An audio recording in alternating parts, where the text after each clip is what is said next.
Root மாஃபியாக்கு வேலையே இதுதானே. யாரெல்லாம் வந்து டிவிகேவை எதிர்த்து விமர்சனம் பண்றாங்களோ, ஜெயிக்கிறதுக்கு முன்னாடி ஒரு பேச்சு, ஜெயிச்சதுக்கு அப்புறம் ஒரு பேச்சா பேசிட்டு இருக்காரு. நியூஸ் மீடியா ராதர் எதுக்கு அதை கவர் பண்ணுது? ஜனநாயகன் எந்த அளவுக்கு ரீச் ஆகுது, ஜனநாயகனை பார்த்துட்டு யாரெல்லாம் அழுகுறாங்க, எந்த அமைச்சர்கள்லாம் அழுகுறாங்க, இதுதானே அவங்களுக்கு முக்கியமா படுது. விலை போன நியூஸ் மீடியாக்கு ராஜ்மோகன் போய் கேட்க சொல்லுங்க. சீமான் யாருன்னு தெரியாம அரசியலுக்கு வந்துட்டாராமா இவரு. எதுவுமே ரியல் ஐடி கிடையாது, எல்லாமே ஃபேக் ஐடி. ஒரே கமெண்ட்டை ஒரு 100 தடவை போடுவானுங்க. ஒரே அசிங்கமான கமெண்ட் 100 தடவை ரிப்பீட் ஆகும். வேற குறிகளுக்கு வேற என்ன பேச தெரியும்? கருத்தியல் ரீதியா மோத தெரியாது, அரசியல் ரீதியா மோத தெரியாது. ஆனா அப்படி மோதுறதுக்கு மண்டையில மசாலா இல்ல. ஜெயிக்கிறதுக்கு முன்னாடி ஒரு பேச்சு, ஜெயிச்சதுக்கு அப்புறம் ஒரு பேச்சா பேசிட்டு இருக்காரு. ஆனா இப்போ வரைக்கும் உண்மையா குரல் கொடுக்கறது நாம் தமிழர் மட்டும்தான். தொடர்ந்து குரல் கொடுப்போம், இதுல நாங்க ஜெயிப்போம். புலி வந்து பதுங்கிதான் பாயும், சரியா? பாஞ்சுக்கிட்டே இருந்தா புலியோட மதிப்பு யாருக்கும் தெரியாது. பதுங்க வேண்டிய இடத்துல பதுங்கி, பாய வேண்டிய இடத்துல பாய்வாரு அண்ணன்.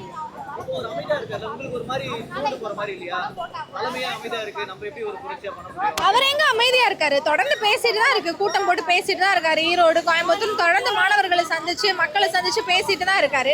ஆனா அது நியூஸ் மீடியா கவர் பண்றது கிடையாது. நியூஸ் மீடியா ராதர் எதுக்கு அதை கவர் பண்ணுது? ஜனநாயகன் எந்த அளவுக்கு ரீச் ஆகுது, ஜனநாயகனை பார்த்துட்டு யாரெல்லாம் அழுகுறாங்க, எந்த அமைச்சர்கள்லாம் அழுகுறாங்க, இதுதானே அவங்களுக்கு முக்கியமா படுது. விலை போன நியூஸ் மீடியாக்கு நியூஸ் மீடியா கொஞ்சம் எல்லாத்தையும் கவர் பண்ணுங்க. அப்பதான் மக்களுக்கு நல்ல விஷயங்கள் கொண்டு போய் சேரும்.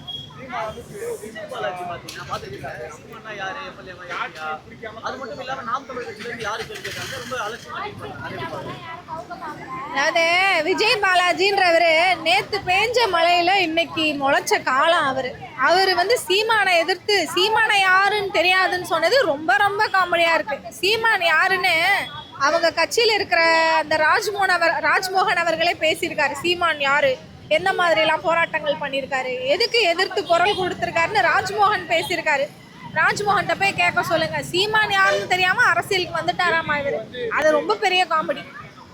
இவர் யாருன்னு முதல்ல தெரியாது மக்களுக்கு. இவர் யாரு முதல்ல மக்களுக்கு? செந்தில், அவர் பேர் என்ன? விஜய் பாலாஜி. விஜய் பாலாஜினா யாருன்னே மக்களுக்கு தெரியாது.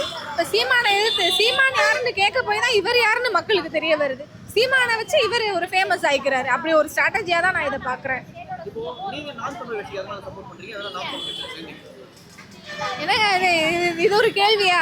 எல்லாரும் நாம் தமிழர் கட்சிக்கு சப்போர்ட் பண்ணி தானங்க ஆகணும். நாம் தமிழர் கட்சின்றது மக்களுக்காக இருக்கக்கூடிய கட்சி. அப்ப மக்களே அதை சப்போர்ட் பண்ணலன்னா எப்படி? மக்கள் புறக்கணிச்சாங்கன்னா அது மக்களுக்கான தோல்வி, சீமானுக்கான தோல்வி இல்லை.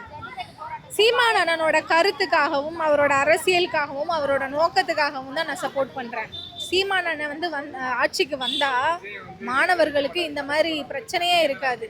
மாணவர்கள் வந்து எதிர்த்து போராட வேண்டியதில்லை, பெண்கள் பாதுகாப்புக்காக எதிர்த்து போராட வேண்டியதில்லை, எல்லாமே கரெக்டா நடக்கும். அண்ணன் வந்து சீமான் அண்ணன் சொல்லியிருக்காரு இல்லையா, என் பெண் பிள்ளைய தொட்டா உன் நெஞ்சில் பாயும் தோட்டான்னு. அந்த மாதிரி யாராவது இது வரைக்கும் சொல்லியிருக்காங்களா ஆட்சியில் இருந்தவங்க? சீமான் அண்ணன் தான் உண்மையான மாற்றம். சிவிகே தான் மாற்றம் நினைச்சு போயிருக்காங்க மக்கள். ஆனா உண்மையான மாற்றம் என்னன்னா சீமான் அண்ணன் தான்.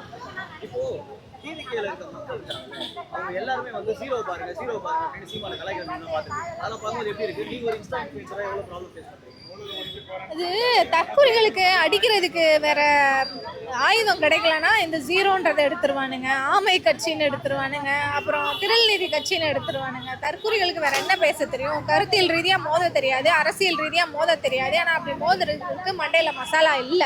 இப்ப மண்டையில மசாலா இல்லாத பசங்க என்ன பண்ணுவானுங்க? இந்த மாதிரி தானே வந்து மோதுவாங்க. அவங்கள டீஸ் பண்றது, புள்ளி பண்றது, ஹாரஸ் பண்றது நல்லாவே வரும் டிவிகேவை சார்ந்த அணில்களுக்கு. அதை தானே பண்ணிட்டு இருக்காங்க. அதுக்கெல்லாம் நம்ம ட்ரிகர் ஆகக்கூடாது. நான்லாம் கண்டுக்கிறதே இல்லை. பேசுங்கடான்னு விட்டுட்டு நான் என் வேலையை தான் பார்த்துட்டு இருக்கேன். நான் தொடர்ந்து வீடியோ போடுவேன், நான் தொடர்ந்து மக்களுக்கான கருத்துக்களை கொண்டு போய் சேர்ப்பேன், அவ்வளவுதான்.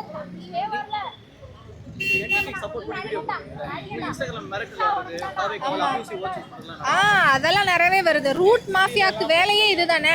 யாரெல்லாம் வந்து டிவிகேவை எதிர்த்து விமர்சனம் பண்றாங்களோ. இன்னொன்னு, நாங்க விஜயை திட்ட கிடையாது. விஜய் அவர்கள் வந்து சீஃப் மினிஸ்டரா ஒரு பொசிஷன்ல இருக்காரு. அவரை எதிர்த்து தான் கேள்வி கேட்கிறோமே தவிர அவரை திட்டுறது கிடையாது. இப்போ அவங்கள எதிர்த்து கூட கேள்வி கேட்கக்கூடாது அப்படின்ற ஒரு நிலைப்பாட்டில் வந்து டிவிகே ரூட் மாஃபியா இருக்குது. யாரெல்லாம் எதிர்த்து கேள்வி கேட்குறாங்களோ, விமர்சனம் பண்ணுறாங்களோ, அவங்க கமெண்ட் பாக்ஸில் போய் அசிங்கமாக கமெண்ட் பண்ணுறது, அது ஃபுல்லாக ஆட்டோமேஷன் அப்படின்னு சொல்லிட்டு இருக்காங்க. எதுவுமே ரியல் ஐடி கிடையாது, எல்லாமே ஃபேக் ஐடி. ஒரே கமெண்ட்டை ஒரு 100 தடவை போடுவானுங்க. ஒரே அசிங்கமான கமெண்ட்டு 100 தடவை ரிப்பீட் ஆகும் வேற வேற ஐடியில இருந்து. இப்போ இது நல்லா தெளிவாகவே தெரியுது ரூட் மாஃபியாவோட வேலைன்னு. அப்ப இது ஒரு மாஃபியா கும்பல் தானே, வேற என்ன சொல்றது இத? இப்ப நாங்க இது என்ன சர்வாதிகாரமா? நாங்க தான் ஆட்சியில இருப்போம், நாங்க மட்டும்தான் இருப்போம், எவனும் எதிர்த்து கேள்வி கேட்கக்கூடாது, விமர்சனம் பண்ணக்கூடாதுன்னு இதென்ன மன்னர் ஆட்சியா? மக்கள் ஆட்சிங்க. மக்கள் ஆட்சிலாம் எதிர்த்து கேள்வி கேட்பாங்க, அதுதானே ஜனநாயகம். அப்ப இந்த ரூட் மாஃபியாவோட வேலையை வந்து நான் முற்றிலும் கண்டிக்கிறேன். இப்போ ஒரு சைடு யங்ஸ்டர்ஸ் பாத்தீங்கன்னா எஜுகேஷனுக்காக போராட்டம் பண்றாங்க. ஒரு சைடு ஜனநாயகம் படத்துக்கு போராடிட்டு இருக்காங்க. அதை பார்க்கும்போது எப்படி இருக்கு? என்ன சொல்ல, ரொம்ப கிறுக்குத்தனமா இல்லையா? என்ன இது? மாணவர்கள் வந்து டெல்லியில ஒரு அறவழி போராட்டம் நடத்திட்டு இருக்காங்க. அந்த மாணவர்களை வந்து உருட்டுக்கட்டை, கம்பி பதிச்ச இரும்பு ஆணிகள் பதிச்ச உருட்டுக்கட்டையால் அடிச்சுக்கிட்டு இருக்காங்க. அந்த கவலை பொறுப்பு கொஞ்சம் கூட இல்லாம நம்ம மாணவர்கள் வந்து இங்க ஜனநாயகத்துக்காக ஜனநாயகன் படத்துக்காக போராடிட்டு இருக்காங்க.